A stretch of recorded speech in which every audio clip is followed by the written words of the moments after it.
अपने पराए।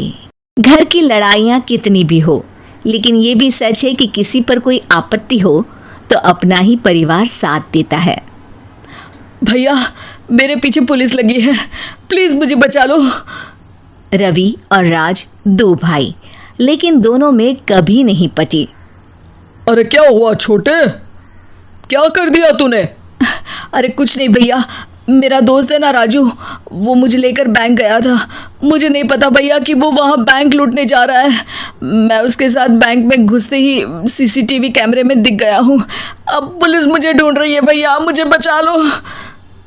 राज कुछ सोचता है, फिर कहता है, ओके, तुम यहीं रुको, मेरा एक दोस्त पुलिस में है, मैं बात करता हूँ। तभी वहाँ रवि की बीवी राज की बीवी के साथ आ जाती है। तुम लोगों के घर जब तक पुलिस का आना जाना है, बच्चों को यहीं छोड़ दो, उन पर असर ठीक नहीं पड़ेगा। तभी वहां पुलिस आ जाती है। चलो चलो, कौन है रवि, थाने चलो। मैंने कुछ नहीं किया, मुझे कुछ नहीं पता। अरे वो तो पुलिस स्टेशन चलकर ही पता चलेगा कि कुछ पता है कि नहीं, चलो। कहानी का फ्लैशबैक। भैया, मुझे मेरे मकान में हक चाहिए ही चाहिए। अरे लेकिन छोटे, अभी मेरे बच्चों पर काफ़ी खर्चा है, तेरी भाभी की भी तबीयत ठीक नहीं रहती, बजट बिल्कुल नहीं है कि मैं अलग होकर रहूं। देख लो भैया, 1 महीना है तुम्हारे पास, जल्दी से घर खाली कर दो।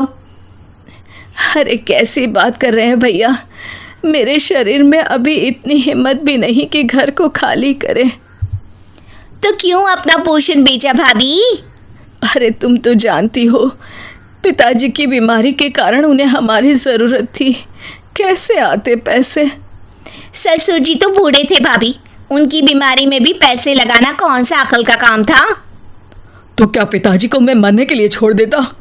अरे रवि, तू तो समझ, पापा को हमारी ज़रूरत थी, उन्होंने हमारे लिए हर वो काम किया जिससे हमें खुशी मिले। बैक टू रवि, जो जेल में बैठा है। ये मैंने क्या कर दिया था? मैं ना पिता का हुआ ना ही भैया का। मेरे साथ जो हो रहा है ठीक ही हो रहा है। तभी वहाँ पुलिस वाला आता है। रवि, तुमसे कोई मिलने आया है। भाभी, आप यहाँ क्यों आई? पुलिस स्टेशन है ये भाभी। भैया, आपकी जगह मेरा भाई होता तो क्या मैं नहीं आती? अच्छा, ये खाना ले लीजिए, खा लीजिएगा। आपके भैया लगे हैं वकीलों और पुलिस वालों से बात करने में, डरने की कोई बात नहीं। जब आपने गुनाह किया ही नहीं तो सज़ा भी नहीं मिलेगी। रवि भाभी को देखकर रोने लगता है। घर में साक्षी चुपचाप बैठी होती है कि तभी सोनम कहती है, अरे साक्षी, क्या हुआ, परेशान क्यों हो रही हो? भाभी, अभी अभी पुलिस स्टेशन से खबर आई है, इन्हें बड़े जेल में शिफ्ट किया जा रहा है। मैं क्या करूंगी भाभी? रो मत, हम अच्छे से अच्छा वकील करेंगे। लेकिन उसमें तो बड़े पैसे लगेंगे दीदी, हम इतना पैसा कहाँ से लाएंगे?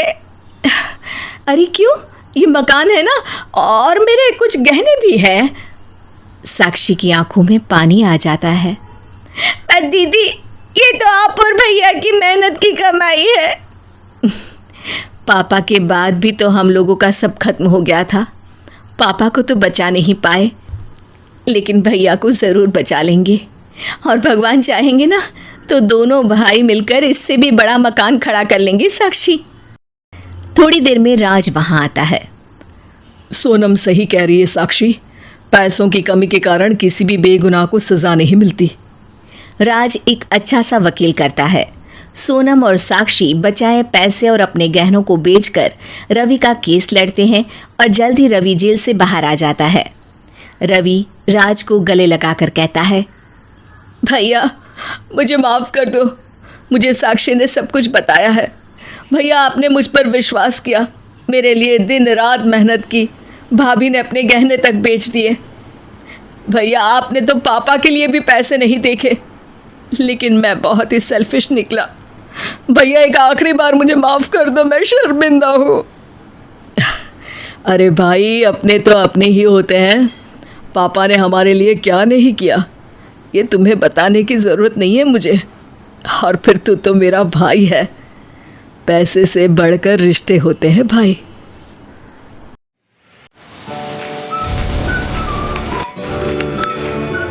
Audio Jungle.